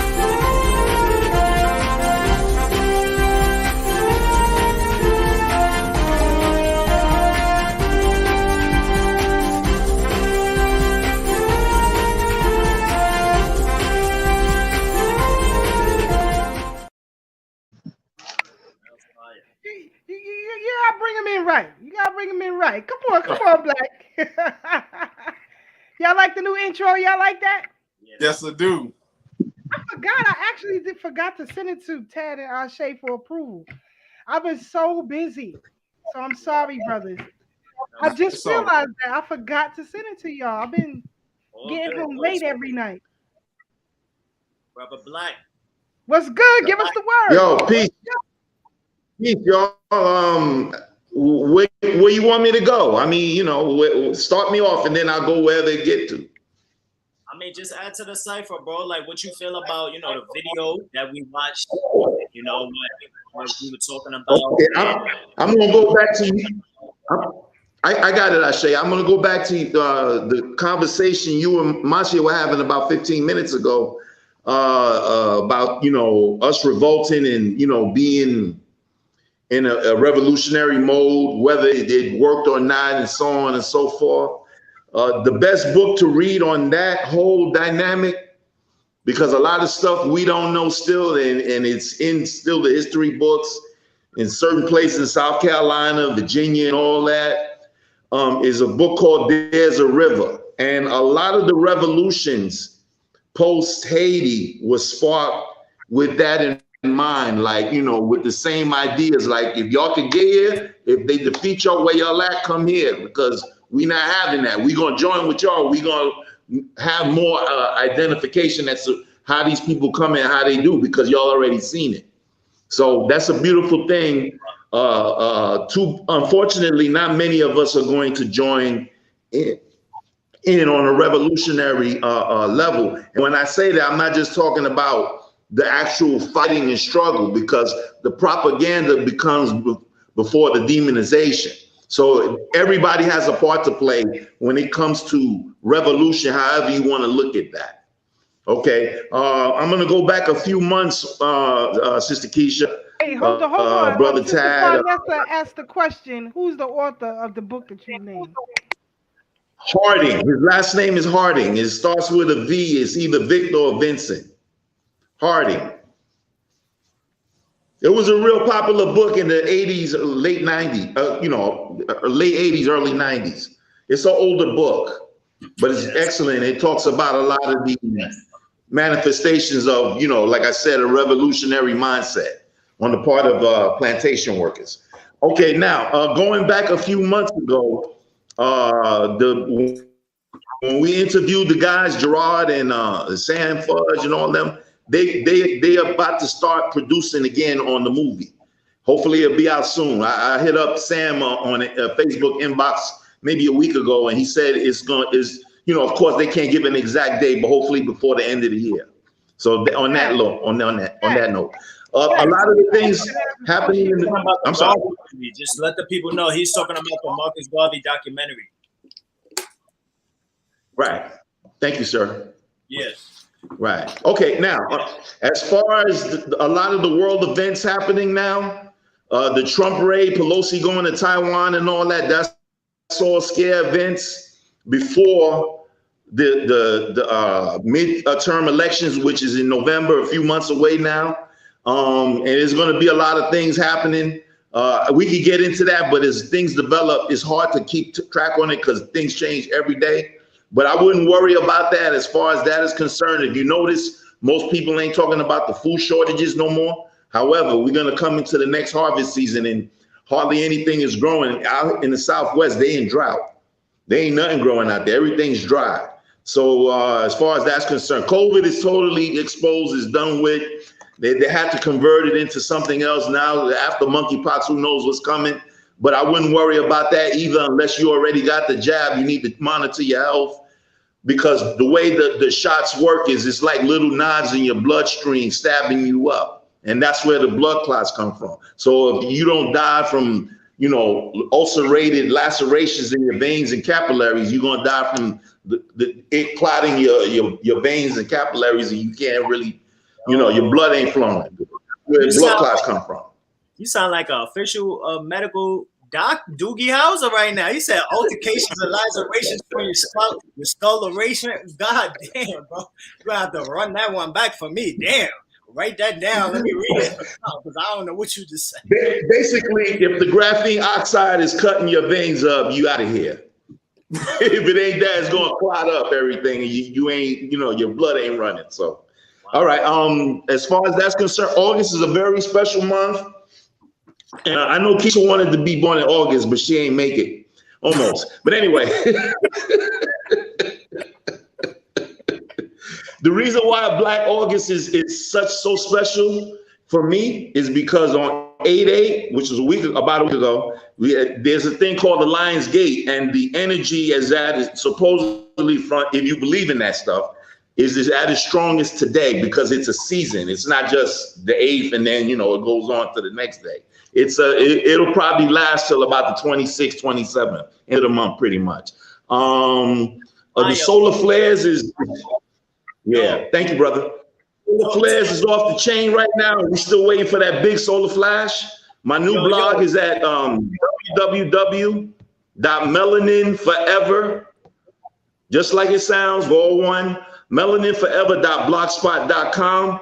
I'm going to let y'all have the floor back and, y'all do what y'all do. Come on.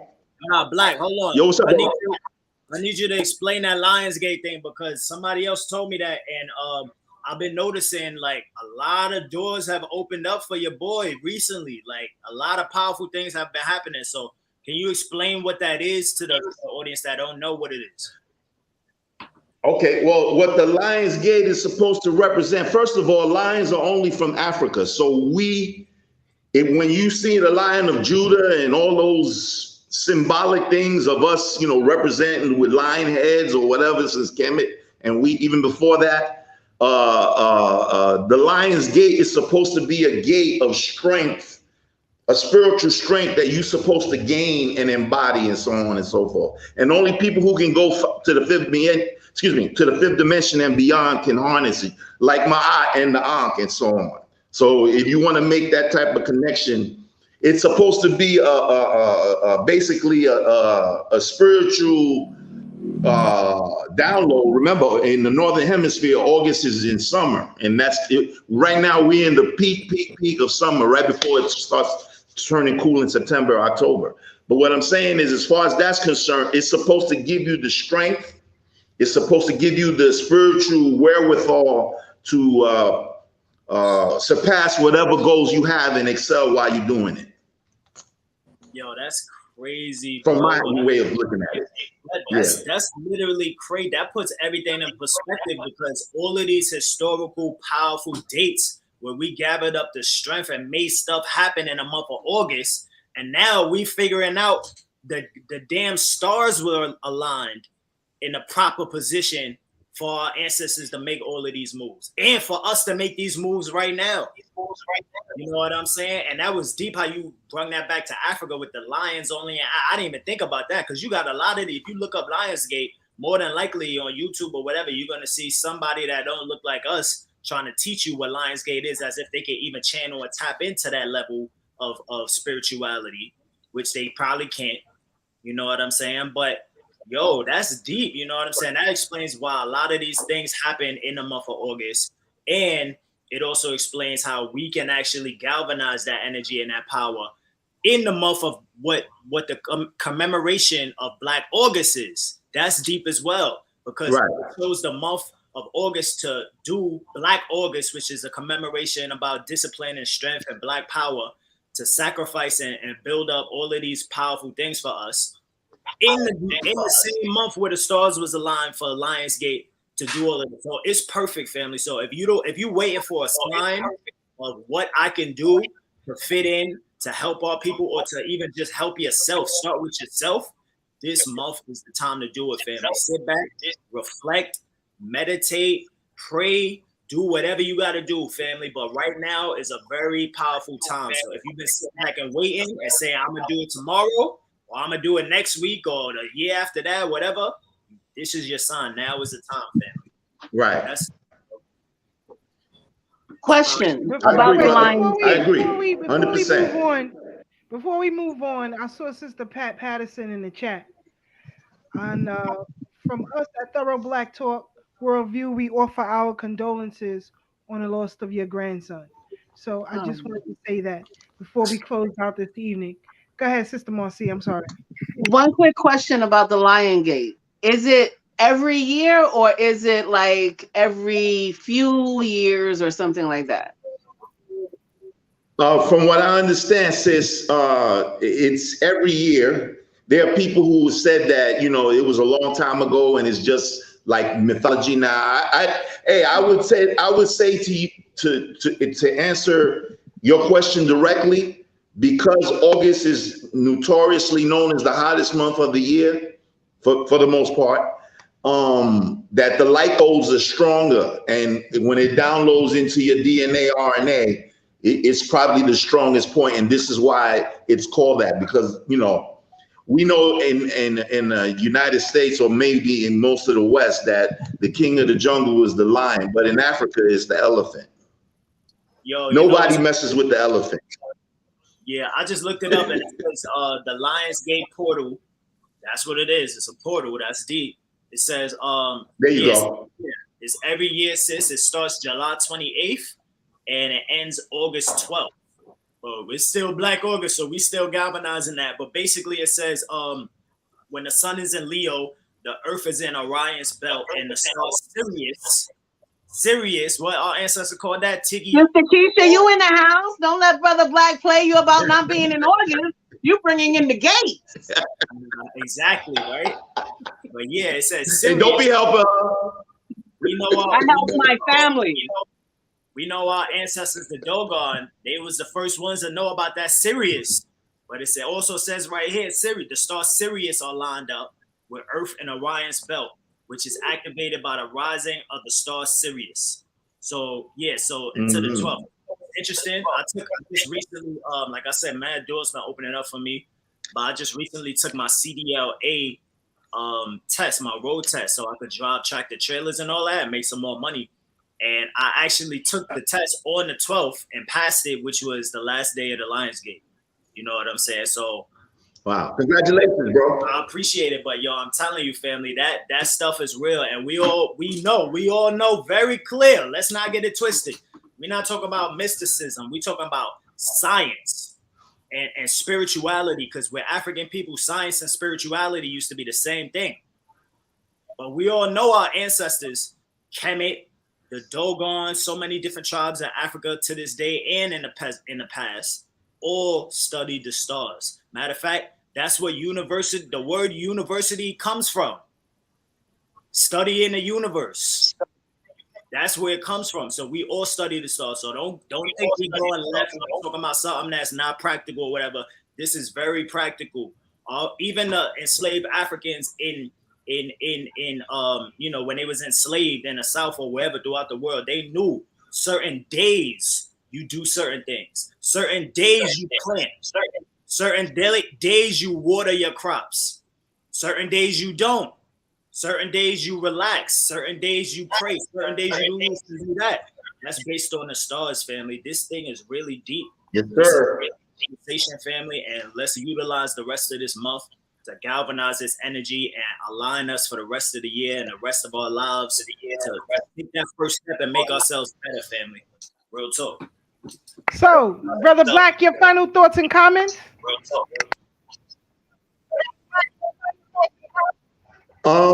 Basically, I said everything I think I needed to say. Just peace to the family, love and respect each other. I need a little help. If y'all can help me, I've been putting that down. I need a new laptop. If you want to hit me up, $ Flavius Jones at Cash App, and I hope y'all can help me. I love y'all too much, and this was an amazing show. Thank you for allowing me to be here again. I'll see y'all next week. Peace. Love. Peace, Brother Blacksmith.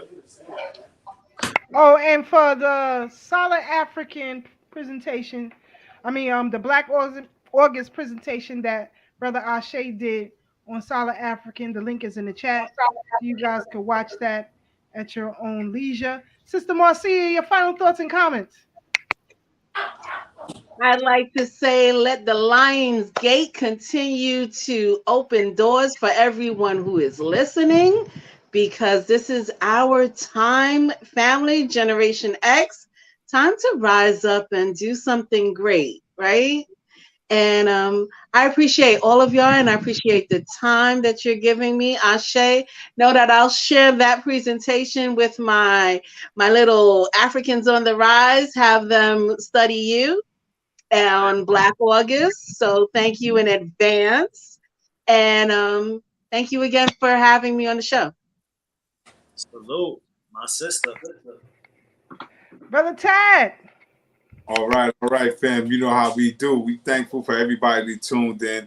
I miss all of y'all, all of my co-hosts and co-conspirators. Shout out to the audience. Hopefully everybody inspired by something they heard tonight, so it's your turn to go out and inspire others. So y'all stay up, stay blessed, stay true, and remember, no matter how hard things may seem right now, it's always better days ahead. Brother Ashe. Yeah, yo, this was an amazing conversation. One thing you could do to help us out, family, I only ask for one thing. Please share this video, family. Share it. Share it on your social media. DM it to a friend. Email it. You could get the link. You could text it to somebody. Be like, yo, this is a dope conversation. Check it out. What you think about it? Share it, family. That's y'all one job. We put the time and effort in to bring y'all this wisdom and this information. We shouldn't have to do the work to share this info to reach the larger audience where the info and the wisdom deserves to be. That's on y'all. So do us that solid. Share it. Like our videos. Subscribe. If y'all not following us, subscribe to our YouTube, our social media, and all of that. Check out Better Days Ahead. Swap with Sister Keisha. Our brother Blacksmith dropped his info. Sister Marcia, follow her. She's teaching the youth. You know what I'm saying? Support us, man, because, yo, we do the same thing for y'all. And we here for all of us. We're not just here for ourselves. We don't have to be here. So hold us down. Before I go, I'm going to just give, let me see. What I did was, what I like to do, and a piece of advice to y'all, go through the dates of August or the dates throughout the whole year. And when you see something significant in African history, put that date in your phone, family. Open up your calendar on your phone and just make a event on your phone for that date. So every year, when you look in your calendar, you open your phone, you'll see a notification, boom, or you just open your calendar, you see, oh, shoot, today was Nat Turner Rebellion, whatever. You know what I'm saying? This is how we remember the date. This is how I personally do it.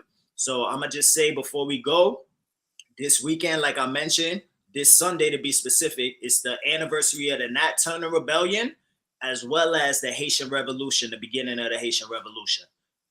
There's a lot of other things that happen. Like I said, go watch the YouTube Solid African on Black August. You'll see all the significant dates. I get the dates, visuals, all of that.